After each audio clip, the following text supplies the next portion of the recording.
Alors, Oui. j'ai un truc qui m'a un peu étonné dans le sujet qui arrive. Généralement, quand Quoi on pense donc? Pays Basque, Oui.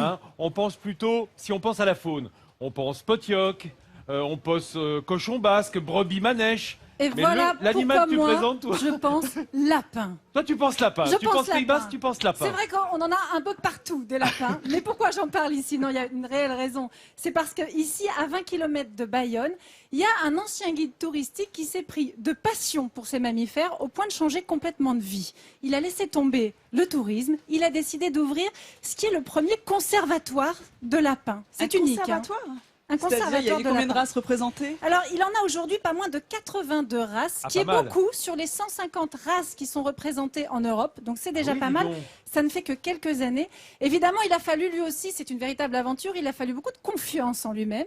4 années d'études pour apprendre à faire vivre, cohabiter ces lapins ensemble, les faire évoluer sainement. Bah, surtout que ça se reproduit très vite, Ça se reproduit très le vite, lapin. tellement qu'aujourd'hui, il en a 450. Voilà. Déjà.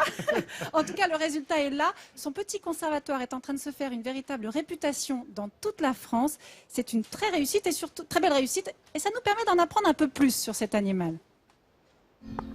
Avec plus de 450 individus issus de 82 races, la forêt des lapins est le premier élevage conservatoire européen dédié à cet animal. C'est du monstre. À l'origine de ce projet, Olivier.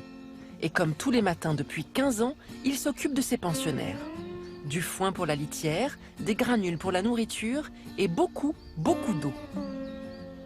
Certains lapins peuvent boire plus d'1 litre à 1,5 litre d'eau par jour par individu. Donc ça boit énormément. Nous, on oscille entre 450 et 600 lapins sur le site à l'heure actuelle. On utilise à peu près 50 kg de nourriture par jour pour près de 250 litres d'eau. Donc ça boit, ça mange, ça fait pas semblant. Olivier dispose pour ses lapins d'un cadre exceptionnel. Mais toute médaille a son revers. En cage, ces mammifères ne se reproduisent pas. Il a donc eu l'idée de créer une ouverture pour permettre aux lapines de sortir creuser le terrier où elles mettront bas. Et là, on a tous les petits jeunes qui sortent du terrier, donc qui sont nés dans le terrier. Un terrier de lapin, c'est quand même une galerie de 4 à 5 mètres de long qui mène à une grande salle par lapine.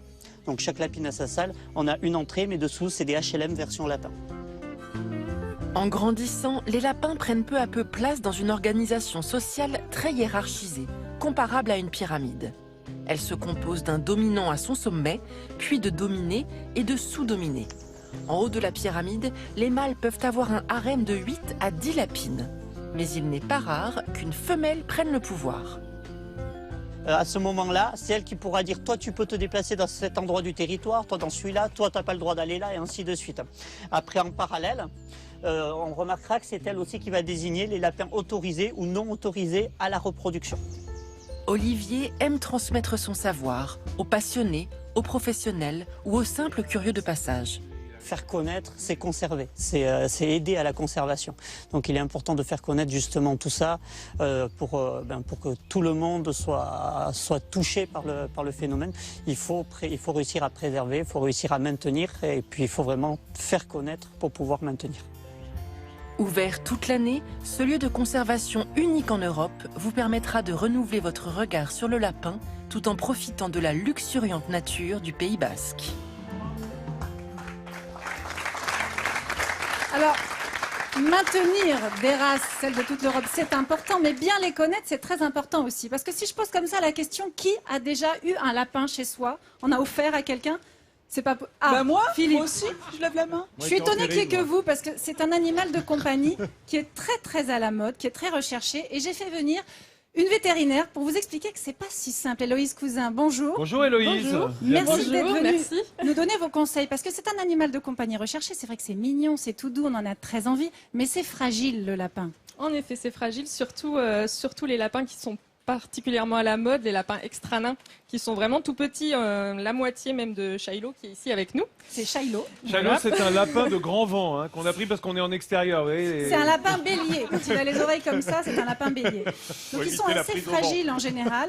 Alors souvent, on prend un lapin et on pense que c'est un animal pas très cher et que ça va être très facile de s'en occuper. Mais finalement, il y a plus de coûts qu'on ne l'imagine. Déjà, il faut les vacciner parce qu'ils ont de nombreuses maladies. Tout à fait, il faut les vacciner contre la myxomatose. myxomatose et la maladie hémorragique, qui sont 2 maladies mortelles chez le lapin et qui sont très fréquentes, on le sait bien, parce qu'on en a encore là, même aujourd'hui j'en ai encore eu un lapin qui avait la myxomatose. Ah bon? Et ça, c'est Et- déjà une 50aine d'euros à peu près. À peu près, ouais. C'est un peu difficile de donner des prix, mais faut compter dans ces eaux-là pour la première consultation avec le vaccin qu'il faut refaire tous les ans. Et ça veut dire Pour qu'il que soit si, correctement si, protégé. si on voit les signes de la myxomatose, c'est trop tard. Oui. On est obligé de vacciner, on ne sait pas les soigner. Voilà. D'accord, Ah, Il y en, il- ouais. oui, Il y en a pardon. certains qui s'en sortent, mais c'est rare.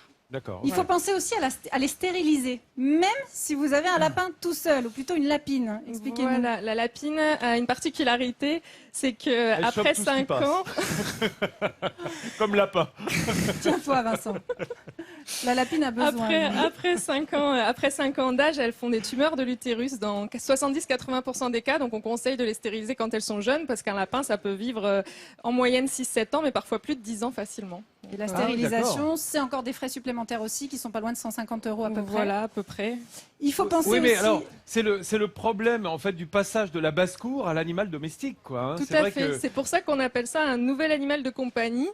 Non pas parce que c'est nouveau qu'on l'ait en compagnie, parce que c'est longtemps qu'il est domestiqué, mais par contre c'est nouveau qu'on le médicalise et qu'on le soigne. c'est ça, qui vivent en intérieur Voilà. au lieu d'être dans un clapier. Tout à fait. Et le problème, c'est que beaucoup de gens en prennent et finalement se rendent compte que c'est compliqué et les abandonnent. Et vous en avez récupéré pas mal cet été. Voilà, nous on est installés depuis pas très longtemps à Bordeaux. Malgré tout, cet été, depuis juin, on en a récupéré une dizaine qui ont été trouvés sur des parkings. Vous voulez dire que les plus ou gens vous moins les malades. rapportent, les Non, lapins? c'est qu'ils sont abandonnés et des gens les trouvent et les rapportent. Ah, c'est ça. Voilà, ils sont abandonnés sur des parkings dans la forêt. C'est déjà sympa de c'est- le rapporter parce que. C'est ça. En tout cas, c'est Voilà. pas une J'en décision connais qui quand se ils voient prend. des lapins. C'est pas une décision qui se prend à la légère. Juste avant d'en terminer là, pour vous rappeler quelques règles essentielles quand on élève un lapin, c'est que d'abord la carotte, c'est pas à donner tous les jours, c'est une friandise uniquement. Ah à bon? fait. Non, c'est une sucrerie, c'est trop riche pour le lapin. En revanche, Les la fans de carottes, prestagada. on peut les donner tous les jours. Voilà. Et la cage, elle ne sert qu'à dormir, à faire ses besoins. Alors, quand vous habitez en appartement, c'est pas très malin, parce que le lapin, il a besoin de sortir, de gambader. Attention à vos câbles, c'est bien Est-ce ça. que le lapin à fait. va dans une litière comme un Tout chat? à fait, il peut être propre exactement comme un chat. C'est assez similaire au chat en fait comme animal de compagnie. C'est en liberté, c'est propre et il faut quand même se méfier qu'il fasse pas trop de bêtises. Merci beaucoup, Héloïse. Je vous Merci, en prie. Héloïse. Merci, Shiloh, qui Avec n'a pas plaisir. bronché. J'ai appris des tas de trucs sur le lapin.